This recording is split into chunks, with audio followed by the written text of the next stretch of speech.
பிதாவுக்கு பிரியமானவைகளை நமக்கு அதை வெளிப்படுத்துகிறார்.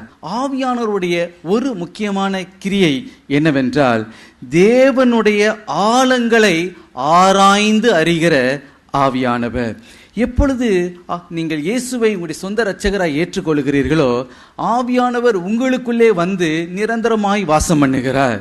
அவர் உங்களுக்குள்ளே இருந்து, ஆண்டவரே உமக்கு பிரியமானது என்னன்னு கேட்கும் பொழுது, ஆவியானவரே அதை வெளிப்படுத்தோன்னு கேட்கும்போது, ஆவியானவர் என்ன செய்கிறாராம், தேவனுடைய உள்ளத்தின் ஆழங்களை, உங்களுடைய சித்தத்தை, உங்களுடைய வாழ்க்கையில் கர்த்தர் வைத்திருக்கிற சித்தம் என்னதென்று, அவரை நீங்கள் எப்படி பிரியப்படுத்த முடியும் என்கிற அந்த காரியத்தை, பிதாவின் இருதயத்தை அவர் ஆராய்ந்து அறிந்து உங்களை பற்றிய காரியத்தை அவர் என்ன செய்கிறாராம், உங்களுடைய ஆவியிலே அதை வெளிப்படுத்துகிறார்.